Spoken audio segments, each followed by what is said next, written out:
Now guys, your quilt store is changing, our quilt store is changing, but why is that? Why are we seeing so many changes to our industry that has been around for so long? Let's dive into it.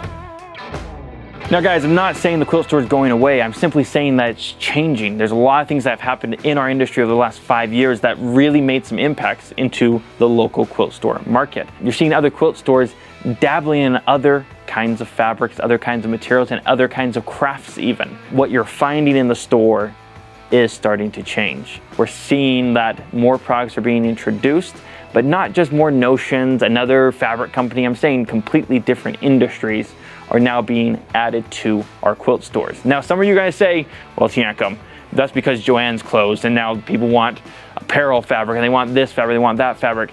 The reality is a lot of quilt stores started doing this 5 and 8 years ago, and let me show you why. Now, one of the big things is that we got a new product into our industry, 10 years ago, which was Minky, this soft, plushy-like material that you can sew on your average sewing machine. And people were very hesitant in the beginning, but as they saw how it could be used for the backing, the backgrounds, and additionally making entire blankets out of it, people began to, dabble a little bit more, even though your local quilt store was still considered quilting, even though they had a polyester fabric. Now, in reality, polyester comes from way more the apparel side of our industries, but we accepted it because we could use it in our quilts. But again, that was kind of the gateway into everything else. And now guys, as Minky was introduced into our industry, we started seeing really cool things made out of Minky that everyone fell in love with. It was projects that weren't the typical quilter's project. And from there, entire companies have been built upon making really cool 3D items that were not normally found in quilting. There's always those little quilted this or the quilted that, but this is full-on production type work. This looks like you could go to a store and purchase it because of the adaptation of these other materials. And in addition to that, people started getting a little bit more creative and also a little braver on what they're willing to sew. Let me show you the next one. Now guys, as time goes on, people start dabbling in new things, making little bags, making things that they're gonna wear out, or just accessorizing what they currently have. And with that, as technology has gotten better, the equipment has become more available. That way people can purchase it, have it in their local stores, or actually produce for local stores as well. But I don't want to sound like this is the progression. Every store has a different progression. Maybe they started in bags, maybe they started in Minky, maybe they started in apparel, but they started dabbling just a little bit.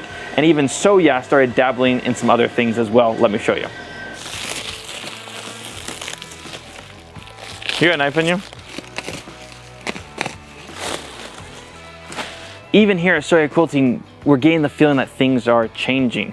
This entire rack here is apparel-based fabrics, your linens, your polys, your jerseys, all those kinds of things. Check this out. This right here is a beautiful print here, but it's by Anna Maria Horner, which is Anna Maria Textiles with Northcott, probably one of the biggest designers out there, probably in the top 20 for sure. And this is a apparel-based fabric. She's now producing fabrics for apparel. Not only that, Tulip Pink's new collections coming out with lawn fabrics. We're seeing these other substrates enter our industry, but from the top tier designers and top tier companies. So what is this all gonna mean for our industry? It almost seems like we're being invaded by these other industries. We're getting invaded by the apparel industry, the bag industry, even like cosplay and things like that are coming into our industry because of the types of fabrics we now have with like Minky and things like that. So what does that actually mean for that local small business quilt store? People get worried of like, hey, are you pivoting? Are you moving from quilting to this or moving from that to whatever? And the reality is that there's actually gaping holes in some of these other industries.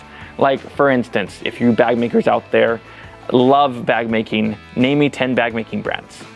People will find out it's kind of hard. It's because those industries are much smaller than the quilting industry as far as visibility. Take apparel fabrics. Without Joann's, really no one sells apparel unless you're just an apparel shop. But you're also seeing it happen the other direction as well. One of our local stores here that does apparel is now stocking on quilting fabrics. Kind of the same thing, but in reverse. Everyone is trying to find their niche. But with that, what's actually going to change in our industry? Let's walk and talk about it. So what does this mean for our industry in particularly? Now, first thing I want everyone to know is that you should be embracing what's happening in our industry. Your local Joann's is gone. Michael's is doing a pretty good job. Hobby Lobby's doing a pretty good job, but they're not diving into it like your local quilt store. What's happening is that we're getting more creativity, more people, more ideas into our industry, which constantly makes it better. Like, I love this backdrop behind me here because it just shows what you can make with quilting cottons. It doesn't have to be another quilt. This hippo, absolutely adorable, made from one of the top tier designers, K Facet. And people come in here and comment about this guy all day long. And it also helps us improve our skills. It improves our skills in the quilting industry. Obviously, it's a 3D item, so it might be new to you, but you're learning more and more. So we need to be embracing what's happening. In addition, we'll keep walking that way, go another 5 steps. We are seeing the mixture of things. Like this beautiful quilt here is your traditional Hot Wheels quilt, right? But it's backed in beautiful minky, making it softer. That way, when you give this to a grandchild, a niece, nephew, family friend, whoever it is, you know that they're actually going to use it and love it, right? Because it's got that extra softness. You're seeing that people are altering their clothes once more. You're just seeing so much more into our industry, so we don't need to be the ones to be trying to put the brakes on it.